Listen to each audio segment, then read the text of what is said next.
इस रोमांचक कहानी की शुरुआत होती है मैक्स नाम के एक आदमी को दिखाते हुए जो एक बीहड़ वाले इलाके में मौजूद था। दरअसल मैक्स कुछ टाइम पहले एक बहुत ही अच्छा पुलिस ऑफिसर हुआ करता था, लेकिन जब से सारे देशों के बीच न्यूक्लियर वॉर होना स्टार्ट हुआ तो चारों तरफ दंगे फसाद होने लगे। ये न्यूक्लियर वॉर इतना ज्यादा खतरनाक और भयानक था कि इसका असर दूर दूर तक दिखाई दे रहा होता है, जिससे कि पृथ्वी की हरियाली एकदम से चली ही गई थी। वातावरण पूरी तरीके से प्रदूषित होने के कारण जमीन पर एक भी पेड़ पौधे ही नहीं दिखाई दे रहे थे।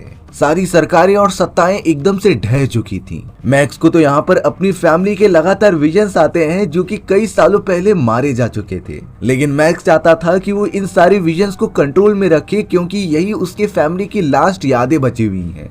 अब मैक्स कुछ खाने की तलाश में अपनी गाड़ी में बैठकर बीहड़ वाले इलाके में आगे बढ़ रहा था। तभी अचानक उसका पीछा कई सारे लोग करने लग जाते हैं जो अपनी अपनी गाड़ियों में मौजूद थे। उन सभी ने तो बिना देरी किए मैक्स की गाड़ी का एक्सीडेंट करा दिया और उसे अपने साथ लेकर चले गए। ये सारे तो किसी अलग ही कॉलोनी के लोग लग रहे थे। अब मैक्स को जबरदस्ती अपने कबीले में पकड़कर लेके आने के बाद वो सारे लोग मैक्स की बॉडी पर कुछ लगातार लिख रहे होते हैं। उसमें ओ पॉजिटिव भी मेंशन किया जाता है जो कि मैक्स का ब्लड ग्रुप था, यानी कि मैक्स एक यूनिवर्सल डोनर है जो किसी को भी अपना ब्लड दे सकता है। और इस समय ओ पॉजिटिव ब्लड ग्रुप की डिमांड काफी ज्यादा थी। हालांकि मैक्स वहां से भागने की भी बहुत ज्यादा कोशिश करता है। एक समय पे वो अपने आप को छुड़ाकर गुफा से बाहर निकलने ही वाला था, लेकिन वो सारे लोग उसे फिर से पकड़ लेते हैं। अब हमें बताया गया कि ये सारे के सारे लोग इमॉर्टल जो नाम के एक आदमी के लिए काम किया करते थे, जो कि इन सभी कबीले वालों का बॉस होता है। इमॉर्टल जो सबसे पावरफुल और भयानक इंसान था जो पूरी दुनिया पर राज करना चाहता है।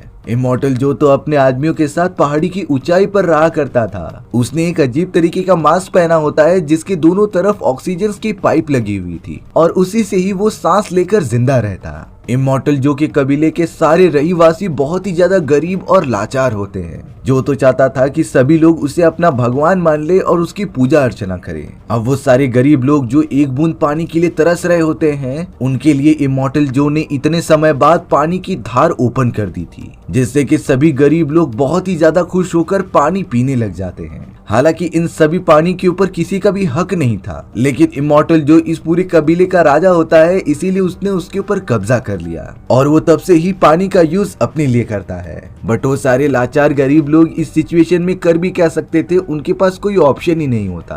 अब हमें उसी वीरान जगह पर फ्यूरियोसा नाम की एक लेडी दिखाई जाती है। दरअसल फ्यूरियोसा भी इमॉर्टल जो के लिए ही काम किया करती थी, जो उसके कहने पर सभी आदमियों के साथ पेट्रोल स्टेशन पर पेट्रोल लेने जा रही होती है। लेकिन यहाँ फ्यूरियोसा के दिमाग में तो कुछ और ही चल रहा था। वो तो पेट्रोल की डायरेक्शन में सीधे न जाते हुए अपनी गाड़ी को ईस्ट में मोड़ लेती है। हालांकि इमॉर्टल जो के कई सारे साथी फ्यूरियोसा से पूछ रहे थे कि आखिर तुम कहाँ जा रही हो, लेकिन फ्यूरियोसा उन्हें कुछ जवाब नहीं देती और कहती है कि तुम मेरे पीछे पीछे चलो। इमॉर्टल जो के बाकी सारे साथियों को फ्यूरियोसा की बात माननी पड़ती है क्योंकि वो उनके ग्रुप में सबसे ज्यादा सीनियर थी और साथ ही साथ फ्यूरियोसा इमॉर्टल जो के काफी ज्यादा करीब भी होती है। लेकिन यहाँ इमॉर्टल जो तो अपने दूरबीन की मदद से फ्यूरियोसा और उसके सभी दोस्तों पर नजर रखता जा रहा था, जिससे कि शक होने लगता है कि वो लोग एक दूसरे डायरेक्शन में जा रहे हैं। इमॉर्टल जो को इन सारी चीजों में कुछ गलत लग रहा था, इसीलिए वो अपने चैम्बर में आ जाता है जहाँ पर वो अपने बंदी बनाए गए 5 लेडीज के साथ रहा करता था, क्योंकि उन 5 औरतों के साथ संबंध बनाकर इमॉर्टल जो अपने खानदान को आगे बढ़ाना चाहता है। बट शॉकिंग बात ये हो गई कि उस जगह से वो 5 औरतें गायब हो चुकी होती हैं, जिसका मतलब ये था कि उन औरतों को फ्यूरियोसा अपने साथ लेकर वहां से भाग रही है। इमॉर्टल जो इस बात से एकदम आग बबूला होकर अपने आदमियों से कहता है कि तुम लोग किसी भी हालत में फ्यूरियोसा को मेरे पास पकड़ कर लेकर आओ। इमॉर्टल जो की पूरी सेना उसकी काफी अच्छी तरीके से बात माना करती थी और अब वो सब तैयारी करने लग जाते हैं कि वीरान जगह पर जाकर फ्यूरियोसा और उसके साथियों को पकड़ कर लाने के लिए। दरअसल न्यूक्लियर ब्लास्ट होने के कारण चारों तरफ से रेडियो एक्टिवनेस फैल चुकी थी और इसी खतरनाक रेडिएशन के कारण इमॉर्टल जो की सारी सेना के लोग अजीब बीमारी से ग्रस्त हो चुके थे। उन सभी को तो खून की एक अजीब तरीके की बीमारी होने लग जाती है, जिससे कि समय समय पर उन्हें प्योर खून की जरूरत पड़ती और इसीलिए वो सारे लोग मैक्स जैसे नॉर्मल इंसानों को पकड़ते जिससे कि वो उनका ब्लड ले सकें। इमॉर्टल जो कि खतरनाक सेना का नाम वॉर बॉयज होता है, जो अब अपने पूरे वेपन्स और गाड़ियां लेकर निकल पड़े थे फ्यूरियोसा और उन सभी साथियों को पकड़ने के लिए। एक वॉर बॉय ने तो अपनी गाड़ी के सामने मैक्स को बांध कर रख दिया था, जिसकी बॉडी से एक पाइप कनेक्टेड होती है और उसी पाइप की मदद से वो वॉर बॉय मैक्स की बॉडी से ब्लड निकालकर अपने बॉडी में ट्रांसफर कर रहा था। वो सभी लोग बहुत ही बड़ी मात्रा में निकल पड़े थे फ्यूरियोसा को पकड़ कर लाने के लिए। कुछ ही समय के अंदर अंदर वो सब फ्यूरियोसा के काफी ज्यादा क्लोज भी पहुंच जाते हैं। सिर्फ वॉर बॉयज की सेना के पास ही बहुत ही एडवांस वेपन्स हुआ करते थे, जिसकी मदद से ही उन लोगों ने फ्यूरियोसा के कई सारे साथियों को मौत के घाट उतार दिया। और अब बारी थी फ्यूरियोसा की।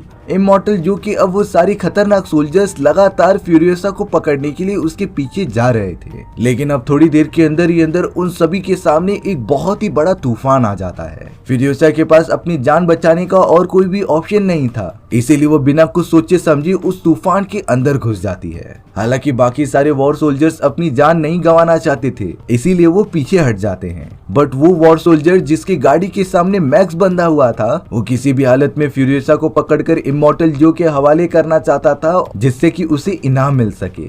इसीलिए अब उसने भी अपनी गाड़ी को तूफान के अंदर घुसा लिया होता है। दोनों ही लगातार एक दूसरे को टक्कर देने के लिए आगे बढ़ रहे थे। अब यहाँ उस वॉर सोल्जर ने तो अपनी गाड़ी के अंदर सारे पेट्रोल गिराना स्टार्ट कर दिया था, जिससे कि वो फ्यूरियोसा के गाड़ी के पास आकर अपनी ही गाड़ी को ब्लास्ट कर दे। दरअसल वॉर सोल्जर्स तो अपनी जान भी कुर्बान करना चाहते थे इमॉर्टल जो के लिए, लेकिन वो ऐसा करता है इससे पहले मैक्स गाड़ी का शीशा तोड़कर उसे पकड़ लेता है और जानबूझकर उसकी गाड़ी को डिसबैलेंस करने लगता है। अब अचानक हड़बड़ी में उनकी कार फ्यूरियोसा के बड़ी सी ट्रक से टकरा गई थी, जिससे कि वॉर सोल्जर और मैक्स काफी दूर जाकर गिरने लग जाते हैं। उनका व्हीकल तो पूरी तरीके से डिस्ट्रॉय हो चुका था। अब थोड़ी देर में जब तूफान शांत होता है तो मैक्स अपने होश में आ गया था। उसका लक अच्छा था कि वो अभी भी जिंदा है। मैक्स ने नोटिस किया कि इस खतरनाक एक्सीडेंट के अंदर वो वॉर बॉय मारा जा चुका है, इसीलिए वो उसकी डेड बॉडी को अपने कंधे पर उठाकर फ्यूरियोसा के ट्रक के पास जाने लगा, जहाँ पर फ्यूरियोसा 5 औरतों के साथ मौजूद होती है। ये वही 5 औरतें होती हैं जिससे इमॉर्टल जो रिलेशन बनाकर अपने बच्चे पैदा करके खानदान बड़ा करना चाहता था, बट फ्यूरियोसा इन सभी औरतों को बचाने के लिए ही ऐसा कर रही थी। अब मैक्सो अपने हाथ में गन लेके फ्यूरियोसा और उन 5 औरतों के ऊपर पॉइंट कर देता है, जिनसे कि वो कह रहा था कि मुझे किसी भी हालत में इन जंजीरों से बाहर निकालो।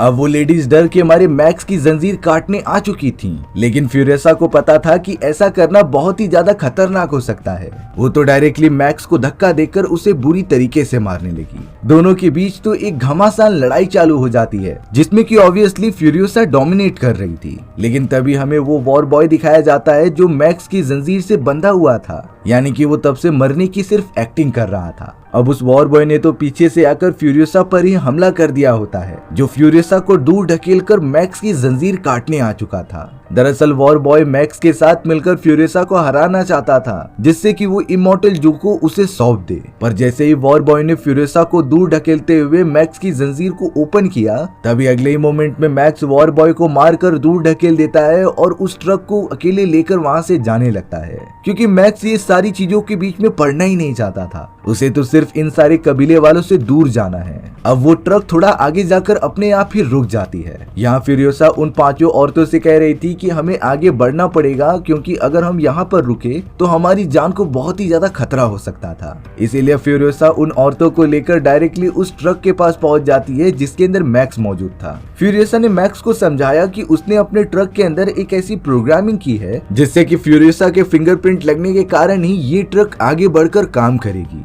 अब बहुत ज्यादा सोचने के बाद मैक्स को कोई ऑप्शन नहीं दिखता, इसीलिए उसने फ्यूरियोसा और उन 5 औरतों को ट्रक में ले लिया होता है, जिसके बाद वो सब ट्रक चालू करके उस वीरान जगह के काफी ज्यादा आगे बढ़ने लग गए थे। लेकिन उन्हें क्या पता था कि इस जगह पर भी वो सब सही सलामत नहीं रह सकते। अब उस वीरान जगह के थोड़ी दूर आगे चलने के बाद उन्हें एक और कबीले वाले मिलते हैं, जिनकी सेना ने उनके ट्रक को चारों तरफ से घेर लिया था। फ्यूरियोसा को तो शायद ये सारी बातें पहले से ही पता थी, इसीलिए अब उसने मैक्स और उन 5 औरतों को गाड़ी के अंदर छुपे रहने के लिए कह दिया था। फ्यूरियोसा तो उतरकर उस कॉलोनी के राजा से बात करने चली आई थी, जिससे कि वो सब उन्हें जिंदा छोड़ दें। फ्यूरियोसा ने वादा कर दिया होता है कि वो इसके बदले उसे काफी सारा तेल देगी। ये तेल उनके ट्रक के पीछे वाले बग्गी में लगा होता है जो कि गोल शेप के एक चैम्बर में मौजूद था। हालांकि सारी डील फिक्स होने के बाद भी फ्यूरियोसा देखती है कि दूसरी तरफ से इमॉर्टल जो और उसकी पूरी सेना यहाँ पर आ रही है, इसीलिए उसने मैक्स को गाड़ी चालू करके यहाँ से चलने के लिए कहा। फ्यूरियोसा भी किसी भी तरीके से ट्रक के अंदर जाकर बैठ जाती है और अब वो सब वहाँ से दूर जाने लगे थे। अब वो दूसरे कबीले वाले बिल्कुल भी नहीं चाहते कि इमॉर्टल जो की सेना यहाँ आकर तबाही मचाए, इसीलिए उन्होंने पहाड़ी वाले इलाके में काफी बड़ा धमाका करके काफी सारे पत्थर बीच में गिरा दिए थे, जिससे कि इमॉर्टल जो के बहुत सारी सेनाएं आगे नहीं बढ़ पा रही होती। बट वो दूसरे कबीले वाले मैक्स और फ्यूरियोसा के ट्रक का पीछा करना छोड़ते ही नहीं। उनके पास तो माउंटेन पर क्लाइंब करने वाले बाइकर्स मौजूद थे जिनकी मदद से वो ट्रक का लगातार पीछा कर रहे होते हैं। लेकिन फ्यूरियोसा जो बहुत ही ज्यादा बहादुर थी, उसने वेपन्स की मदद से कई सारे बाइकर्स को मौत के घाट उतार दिया था और अब उसे लग रहा होता है कि उनका रास्ता एकदम से साफ है। बट थोड़ी देर में उसे पता चला कि इमॉर्टल जो अपने कुछ साथियों के साथ उसके ट्रक के ठीक पीछे मौजूद है, जो लगातार आगे बढ़ रहा था उन सभी को रंगे हाथों पकड़ने के लिए। अब इमॉर्टल जो ने अपनी गन निकाल ली थी मैक्स और फ्यूरियोसा को जान से मारने के लिए, पर तभी उन पांचों औरतों में से एक औरत जो कि प्रेग्नेंट थी, वो ट्रक के दरवाजे से बाहर खड़ी हो जाती है। इमॉर्टल जो ने जब ये मंजर देखा तब वो फायर कर ही नहीं पा रहा था, क्योंकि अगर गोली उस लेडी को लग जाएगी तो उसके पेट में मौजूद इमॉर्टल जो का बच्चा भी मारा जाएगा और इससे इमॉर्टल जो अपनी आगे की जनरेशंस नहीं बढ़ा सकता था, इसीलिए वो उनके ट्रक के ऊपर भूल के भी फायर नहीं करता।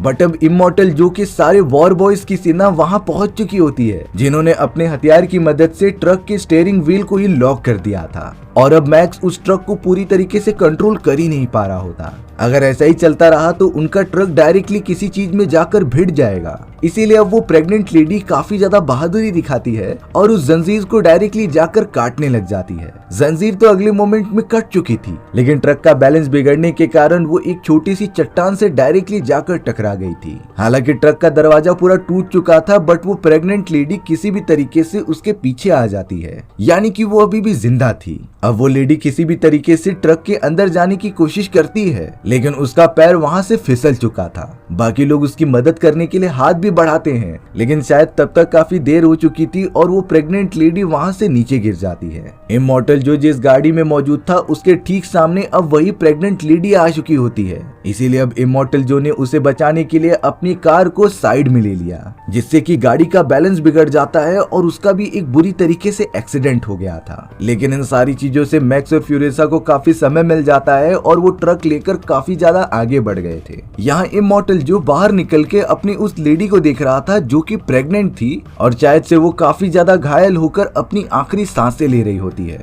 इमॉर्टल जो इस बगावत की वजह से बहुत ही ज्यादा गुस्सा हो चुका था, क्योंकि अगर इस तरीके से उसकी औरतें मरती रहेंगी तो उसका वंश कभी आगे बढ़ ही नहीं पाएगा और अब तो वो मैक्स और फ्यूरियोसा को जान से मारने का डिसीजन लेता है। अब हमें दूसरी तरफ मैक्स, फ्यूरियोसा और बाकी लोगों को दिखाया जा रहा था जो ट्रक में बैठकर आगे बढ़ रहे थे। उस जगह पर तो वॉर बॉय का वो आदमी भी मौजूद होता है जिसका नाम नक्स था। नक्स इमॉर्टल जो का ही आदमी होता है जिसे कि मैक्स को मारने के लिए भेजा गया था, बट वो इतना ज्यादा लाचार हो चुका था कि अपने बॉडी को भी नहीं हिला पाता। नक्स अपने आप को कोसने लगा कि आखिरकार उसने इमॉर्टल जो की बात क्यों नहीं मानी और मैक्स को पकड़कर उसे क्यों नहीं दे दिया। भले ही इन सारी चीजों में वो मारा जाता, बट वो अपने दोस्तों के साथ जन्नत में पहुंच चुका होता। लेकिन उन चारों औरतों में से एक लेडी नक्स के पास आकर उसे समझाती है कि शायद तुम्हारी डेस्टिनी कुछ अलग हो और फ्यूचर में तुम जाकर बाकी लोगों से कोई बड़ा काम करोगे। वो लेडी तो नक्स के होठों पर हाथ लगाने लगती है, जिससे कि नक्स एकदम शांत हो गया था। जिसके बाद वो सब लगातार आगे बढ़ते रहते हैं, क्योंकि मैक्स को कहीं न कहीं अंदाजा था कि इमॉर्टल जो की सारी सेना उनका पीछा कर रही है,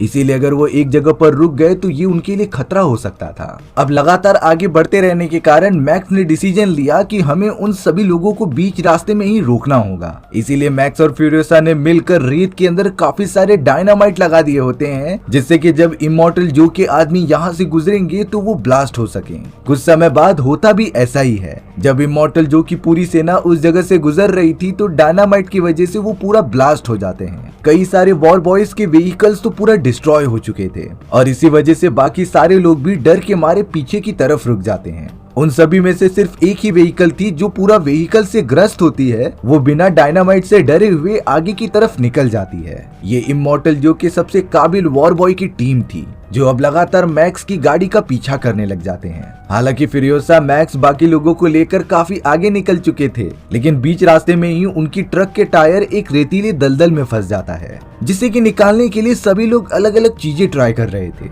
नक्स जो कि शुरुआत में इमॉर्टल जो के साथ काम किया करता था और मैक्स को ढूंढने के लिए निकला होता है, वो अब बदल कर फ्यूरियोसा और बाकी लोगों की टीम में आ चुका था। नक्स मैक्स को गाइड करता है कि पास ही में एक सूखा पेड़ मौजूद है जिसके ऊपर तुम जंजीर बांधकर ट्रक को बाहर निकाल सकते थे। इसीलिए मैक्स ने ये प्लान अप्लाई करना भी स्टार्ट कर दिया। हालांकि इससे सच में ट्रक दलदल से बाहर निकलने लगी थी, लेकिन उनकी शायद नसीब काफी ज्यादा खराब थी, क्योंकि इमॉर्टल जो के वो बहादुर वॉर बॉयज वहां पहुंच चुके होते हैं जो लगातार उनकी ट्रक पर हमला करने लगे थे। लेकिन अच्छी बात ये थी कि तब तक उनकी ट्रक दलदल में से निकल चुकी होती है और अब वो पथरीले वाले इलाके से होते हुए काफी ऊपर की तरफ आ चुके थे। मैक्स को पता था कि अगर वो सब इस सिचुएशन में किसी भी लड़ाई करने जाएंगे तो हार जाएंगे, क्योंकि उनके पास ना ही पेट्रोल बचे थे और ना ही कोई वेपन। इसीलिए मैक्स एक पेट्रोल का डिब्बा लेकर उन लोगों की तरफ जाने लगता है जो कि इमॉर्टल के खास आदमी थे। फ्यूरियोसा ने थोड़ी देर बाद देखा कि उस जगह पर काफी बड़ा ब्लास्ट हो गया है। उसे लग रहा था कि शायद उस धमाके में मैक्स भी मारा गया,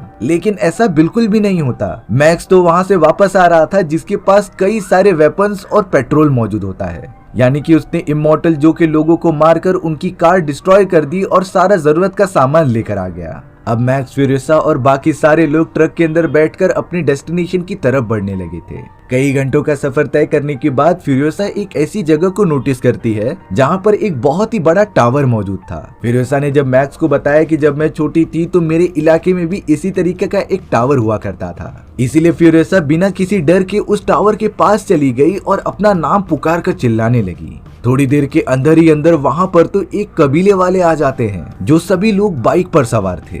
थोड़ी देर बाद पता चला कि उस कबीले के सारे लोग औरतें हैं। फ्यूरियोसा तो भागते हुए भी एक औरत से गले मिल जाती है जो उसकी मदर थी। बस्ती के सारे लोग फ्यूरियोसा को भी पहचान लेते हैं, जिससे कि उन लोगों में एक आशा की किरण दिखाई दे रही होती है। फ्यूरियोसा अपने मॉम और कबीले वालों को बता रही थी कि मैं इन 4 लड़कियों को ग्रीन प्लेस लेकर जाना चाहती हूँ, लेकिन एक लेडी जवाब देते हुए कहती है कि तुम जिस रास्ते से आई हो वही ग्रीन प्लेस हुआ करता था, बट अब सब कुछ खत्म हो चुका है, ग्रीन प्लेस जैसी कोई चीज ही नहीं बची है। इस बात से फ्यूरियोसा काफी ज्यादा डिसअपॉइंटेड हो गई, लेकिन फिर भी उसने डिसीजन लिया कि वो इस जगह से कहीं दूर जाकर अपनी बस्ती एक बार फिर से बसाएंगे। लेकिन फ्यूरियोसा डिसाइड करती है कि वो किसी भी तरीके से अपने कबीले वालों को एक सेफ जगह पर लेकर जाएगी जहां पर वो अपनी जिंदगी काट सके। पूरी रात सोच में बिताने के बाद फ्यूरियोसा कहती है कि हम उस समुद्र के दूसरी तरफ जा सकते हैं जहां पर हमारी जिंदगी की एक नई शुरुआत होगी। लेकिन मैक्स उन सभी के साथ जाने के लिए रेडी नहीं होता, क्योंकि वो अपनी जिंदगी खुद तय करना चाहता था। इसलिए फ्यूरियोसा के कॉलोनी वाले और वो चारों औरतें उनके साथ जाने के लिए रेडी हो जाती हैं। उन सभी के जाने के बाद मैक्स को एक विजन आता है जिसमें कि एक लड़की उससे कह रही थी कि तुम मुझे बचा नहीं पाए, क्यों नहीं पाए। मैक्स को ये बातें समझ में नहीं आती कि आखिर उसे क्या समझाने की कोशिश कर रहे हैं ये लोग। तभी मैक्स डायरेक्टली फ्यूरियोसा और बाकी लोगों के पास चला गया जो कि समुद्र की दूसरी तरफ जाने की तैयारी कर रहे थे। मैक्स उनसे साफ शब्दों में कहता है कि तुम्हें समुद्र के अंदर खारे पानी के अलावा और कुछ नहीं मिलेगा, बल्कि हमें तो इमॉर्टल जो के कबीले में जाना चाहिए जहाँ पर पानी और हरियाली दोनों ही मौजूद है। और अगर हम एकजुट होकर इमॉर्टल जो को मारकर उसकी सत्ता हथिया लेंगे तो उस पूरी जगह को हम अपना नया ग्रीन लैंड बना सकते थे। अब मैक्स की बात से सारे लोग सहमत हो जाते हैं, यहाँ तक कि फ्यूरियोसा भी।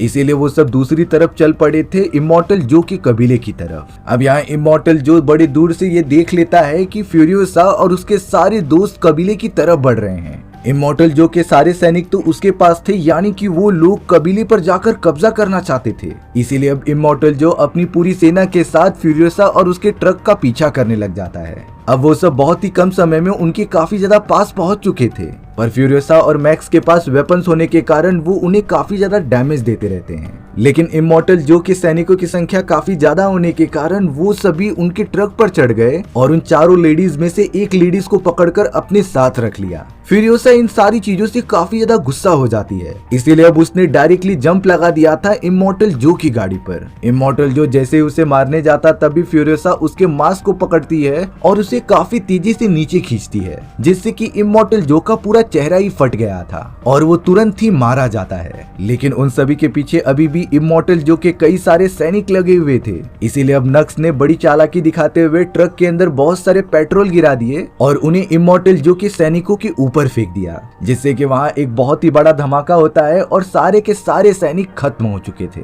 अब फ्यूरियोसा और बाकी सब जल्द से जल्द कबीले के अंदर पहुंचते हैं। उन्होंने जब सैनिकों को इमॉर्टल जो की डेड बॉडी दिखाई तब सारे लोग काफी ज्यादा खुश हो गए थे, जिसका मतलब साफ था कि कबीले का राजा अब नहीं रहा तो नए राजा का चुनाव किया जाने वाला गया, जिसका मतलब साफ था कि कबीले का कोई राजा है ही नहीं। ख्वानी का रास्ता तो सारे गरीब लोगों के लिए हमेशा हमेशा के लिए खोल दिया जाता है। फ्यूरियोसा और उसके साथ मौजूद चारों औरतों को ऊपर की तरफ बुलाया जा रहा था, क्योंकि लोगों को लग रहा होता है कि इमॉर्टल जो के जाने के बाद यही सभी लोग इस पूरे कबीले को संभालेंगे और शायद फ्यूरियोसा सभी के साथ मिलकर इस पूरी जगह को एक अच्छी जन्नत बना दे। सब कुछ ठीक हो चुका होता है और फ्यूरियोसा ऊपर की तरफ जा रही थी, लेकिन वो भीड़ में अब मैक्स को देखती है जो वहाँ से काफी ज्यादा दूर जाते जा रहा था, क्योंकि मैक्स ने तो अपना काम खत्म कर दिया होता है और अब वो अपनी जर्नी खुद ही तय करेगा। जिसके बाद हमारी ये एडवेंचरस कहानी यहीं पर खत्म हो गई थी। सो व्यूअर्स, आपको ये स्टोरी कैसी लगी कमेंट सेक्शन में बताना भूलना मत, और अगर आपको मेरा एक्सप्लेनेशन 1% भी अच्छा लगा होगा ना तो वीडियो को लाइक एंड चैनल को सब्सक्राइब जरूर कर देना।